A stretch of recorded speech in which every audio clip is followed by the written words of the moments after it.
Jangan lupa subscribe YouTube channel Metro TV News dan jangan lupa nyalakan notifikasinya. Tidak ada kekerasan di tempat lainnya. Saya bisa pastikan di sini dengan penelitian kami tidak ada kekerasan selain kekerasan senjata api seperti itu. Dan memang yang fatal adalah dua, yaitu di dada dan di kepala. Itu yang fatal.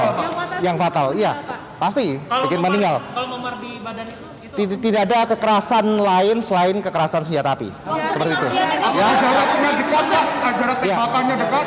Kalau ya itu trajektori. Jarak tembak. Jadi kalau cara luka yang ada di tangan itu memang ya tadi seperti saya katakan itu adalah alur lintasan anak peluru ya. Jadi kita tidak luka bagaimana anak peluru itu masuk ke dalam tubuh dan kemudian keluar serta keluar dan mengenai organ tubuh lainnya, termasuk di jarinya, seperti itu. Ya. Tadi kan dikatakan ada dua luka fatal, dok.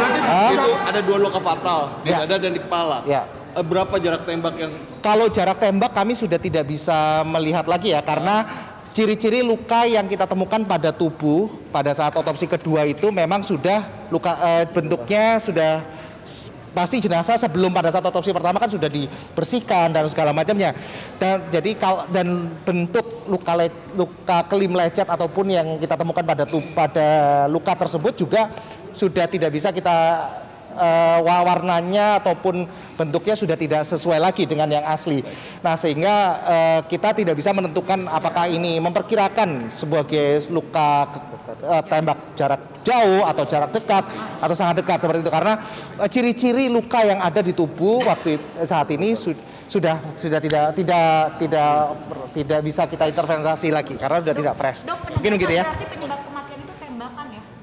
Ya, kekerasan senjata api yang kita temukan di tubuhnya, begitu ya. Ditemukan otaknya pindah ke perut.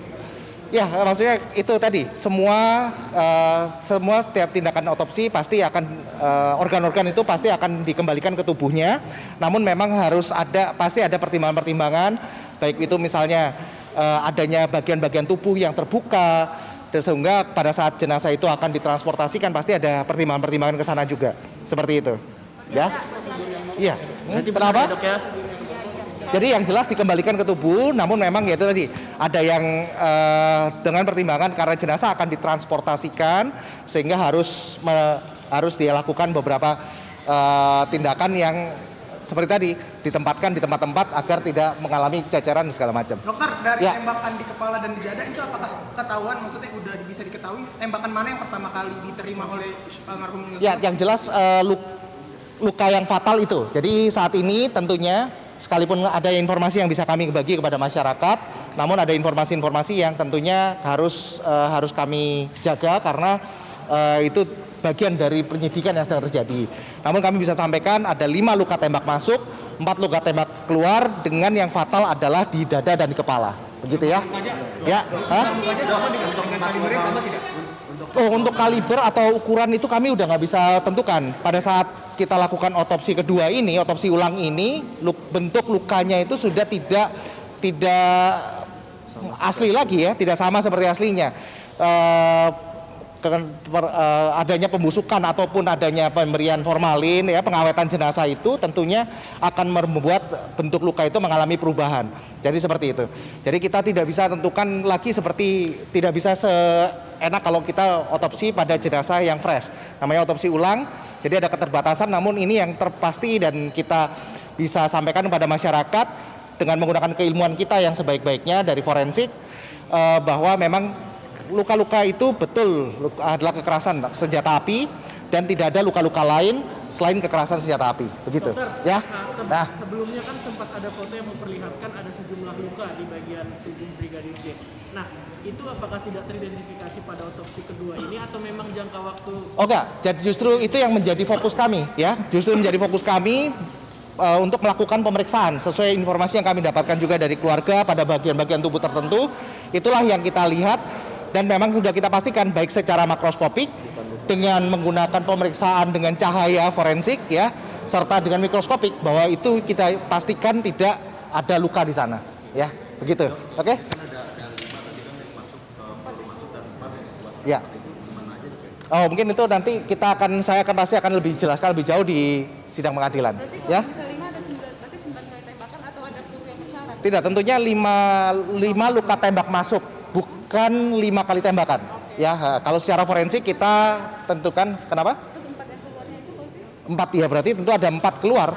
Masih ada 1 yang bersarang. Ya, betul. Yang Begitu. bersarang di mana?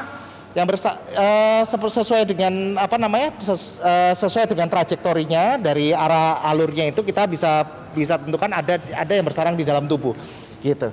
Ya. Perkirakan dekat dok. Ya. Kenapa? Yang bersarang di tulang belakang, ya, ada di dekat tulang belakang, itu yang bersarang di situ. Gitu. Oke? Keluar itu jarak tembaknya dekat dok.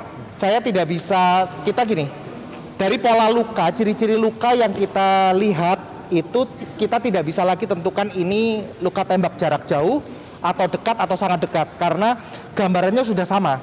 Ya, tidak ada ciri-ciri seperti kelim api ataupun kelim tato sudah tidak ada lagi sehingga kami juga sudah tidak bisa mengidentifikasi ini apakah jauh, dekat atau sangat dekat begitu, ya. Dokter, Oke. kayak jarinya patah itu juga akibat apa ya? Itu adalah yang jarinya itu adalah trajektori ya, alur lintasan anak peluru. Jelas sekali keluar dan mengenai jarinya. Jadi itu memang alur lintasan. Jadi kalau bahasa awamnya mungkin tersambar ya, seperti itu. Itu 2 jari Oke, ya. apa? Berapa jari? Ada 2 ya, di kelingking sama jari panis tangan kiri. Kiri ya. Jadi gitu ya dok ya? Kalau melindungi diri apa enggak saya nggak tahu, tapi memang sesuai analisa kami terkait arah lintasan anak peluru itu juga memang sesuai dengan arah lintasannya ketika keluar dari tubuh tersebut. Ya, oke? Itu benar nggak dok? Oh nggak ada kuku dicabut, tidak ada sama sekali. Ya.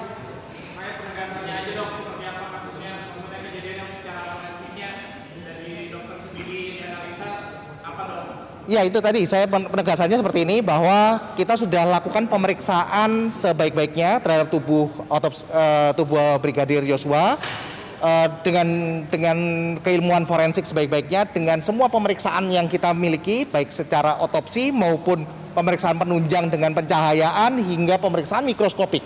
Semuanya tadi kita sudah sampaikan dalam dokumennya sudah kita berikan kepada Barreskrim dan semoga ini bisa memberikan keyakinan buat penyidik sebetulnya luka-luka yang terjadi seperti apa, ada di mana saja supaya tidak ada lagi keraguan-raguan bagi penyidik tentang kejadian ini. Mungkin itu ya.